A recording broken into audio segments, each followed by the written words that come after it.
Hello दोस्तों, knowledge group में मैं प्रियंका आपका स्वागत करती हूँ। और जैसा कि आपके सामने पेपर है ये दोस्तों, ये है एमए फर्स्ट सेमेस्टर ज्योग्राफी का सेकेंड पेपर जिसका नाम है भारत का उच्चतर भूगोल। उससे संबंधित प्रश्न और व्याख्या मुझे उम्मीद है कि आगामी परीक्षा में काफ़ी हद तक इस प्रश्न और उत्तर से आपको मदद मिलेगी। अगर आप हमारे चैनल पर नए हैं तो चैनल को लाइक, शेयर और सब्सक्राइब ज़रूर करें। आगे भी कंटेंट को शेयर कीजिए ताकि और भी जो लोग हैं उनको इस प्रश्न और उत्तर से काफ़ी हद तक मदद मिल सके। प्रश्न लॉन्ग है और उससे संबंधित उत्तर है। प्रश्न है कि भारत के प्राकृतिक वनस्पति का एक वर्गीकरण प्रस्तुत कीजिए तथा शुष्क उष्णकटिबंधीय वनों के वितरण एवं विश्लेषण की विशेषताओं की विवेचना कीजिए। ये तो रहा प्रश्न। जब आप इसका उत्तर देंगे तो सबसे पहले लिखेंगे वनों का भौगोलिक वर्गीकरण हेडिंग, और इसमें लिखेंगे प्राकृतिक वनस्पति का संबंध एक ओर मानव से तो दूसरी ओर ऊंचा उच्च मिट्टी एवं जलवायु से बहुत ही घनिष्ठ है। चूँकि भारत का विस्तार अक्षांशीय दृष्टि से बहुत अधिक है, अतः स्वाभाविक रूप से यहाँ पर अनेक प्रकार के प्राकृतिक वनस्पतियाँ पाई जाती हैं। आगे लिखेंगे आप इसमें कि इन प्राकृतिक वनस्पतियों को उनकी विशेषताओं के आधार पर 6 वर्गों में विभाजित किया गया है। पहला है आपके सामने दोस्तों, वो है उष्णकटिबंधीय सदाबहार वन। लिखेंगे देश के जिन भागों में वार्षिक वर्षा का औसत 250 सेंटीमीटर से अधिक होती है और औसत तापमान 24 सेल्सियस से ऊपर पाया जाता है, उन भागों में पाई जाने वाली वनस्पति सघन एवं वर्ष पर्यंत हरी भरी रहती है।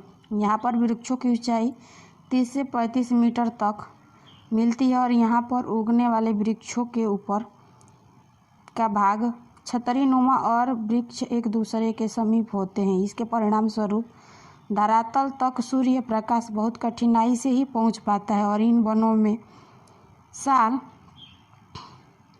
साखू, सागौन, शीशम, चंदन, रोजवुड, गुरुजन, होपिया, नकेसर आदि के वृक्ष पाए जाते हैं। और इस प्रकार के वनों में झाड़ियाँ और लताएं भी बहुतायत में पाई जाती हैं। उष्णकटिबंधीय सदाबहार वनस्पति का वितरण महाराष्ट्र, कर्नाटक और केरल राज्य के पश्चिम घाट, अंडमान और निकोबार द्वीप समूह के पश्चिमी और पश्चिम बंगाल, असम एवं उत्तरी पूर्वी भारत के पर्वतीय भागों में पाए जाते हैं। दूसरा है आपके सामने दोस्तों, वो है उष्णकटिबंधीय शुष्क मानसूनी वनस्पति। लिखेंगे इसके बारे में कि भारत के जिन भागों में वार्षिक वर्षा का औसत 50 से 100 सेंटीमीटर के मध्य होती है, वहाँ पर इसी प्रकार की वनस्पतियाँ पाई जाती हैं।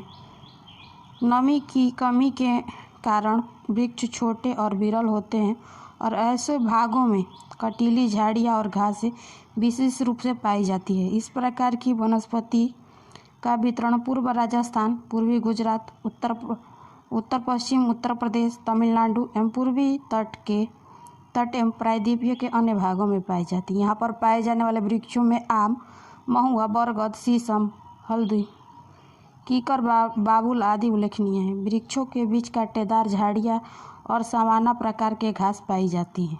आगे लिखेंगे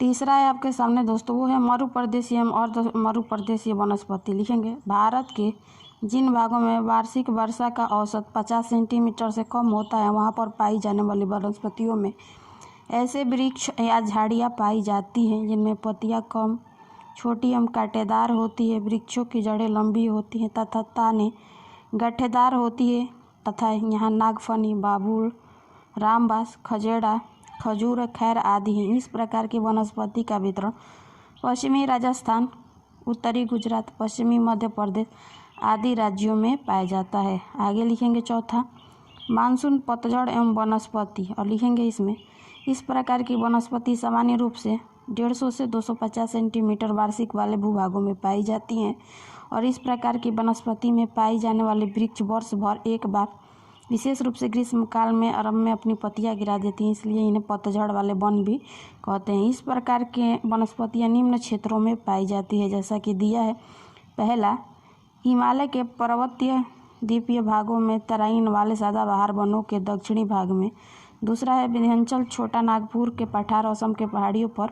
और तीसरा है पश्चिमी घाट के पूर्वी ढालों पर। और चौथा है दोस्तों आपके सामने, वो है आंध्र प्रदेश आंध्र के पूर्वी तटीय भागों में। आगे लिखेंगे, इस प्रकार की वनस्पतियों के क्षेत्रों को वहाँ की वनस्पति की विशेषताओं के आधार पर 2 उपभागों में विभक्त किया गया है। पहला उत्तरीय क्षेत्र, लिखेंगे इसमें, इस क्षेत्र का विस्तार दक्षिण के आंध्र तटवर्ती भाग से लेकर उत्तर प्रदेश एवं बिहार में पाया जाता है। इस भाग के वार्षिक वर्षा का औसत जो 100 से 200 सेंटीमीटर और औसत वार्षिक का तापमान 27 डिग्री सेल्सियस पाया जाता है। और इस भाग के वृक्ष ग्रीष्मकाल के आरंभ में अपनी पत्तियां गिरा देती है। और यहाँ पर पाई जाने वाले वृक्ष में साल, सागवान, शीशम, आम, जामुन, कटहल, नीम आदि विशेष उल्लेखनीय है। दूसरा है दोस्तों दक्षिणी क्षेत्र, और लिखेंगे इसमें, इस क्षेत्र का विस्तार पश्चिमी घाट के पूर्वी भाग में उत्तर दक्षिण विस्तार की एक पेटी में पाया जाता है।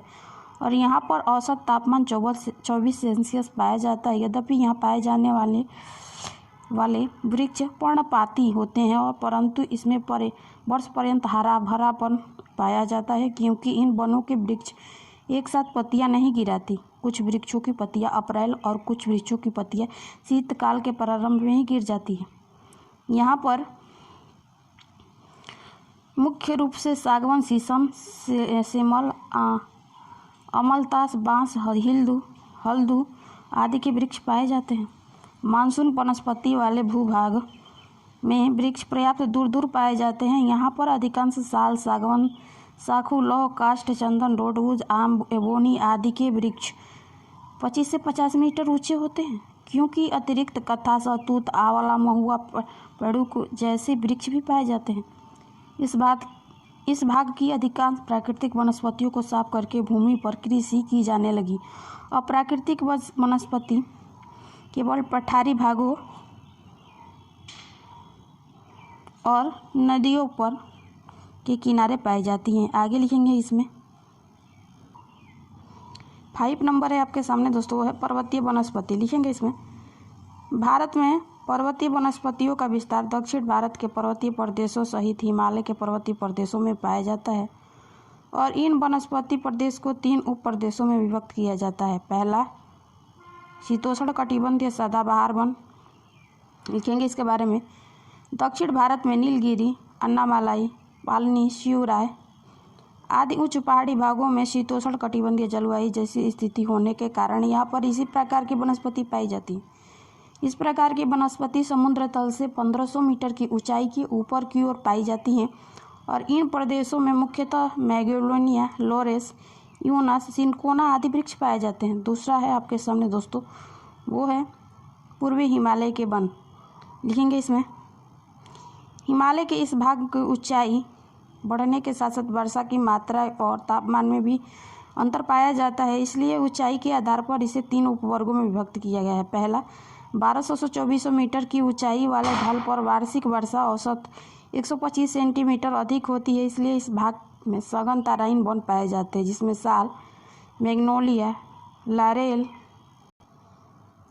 चंदन, शीशम, खैर, बांस आदि के वृक्ष पाए जाते हैं। इन घनों वनों में घासें भी पाई जाती है। दूसरा है 2400 से 4800 मीटर ऊंचे ढालों पर चौड़ी पत्ती वाले शीतोष्ण कटिबंधीय वन पाए जाते हैं। इसमें maple, birch, alder, oak, laurel आदि निचले भागों तथा silver fir, juniper, pine, spruce, rhododendron और संकुल उच्च भाग पाए जाते हैं।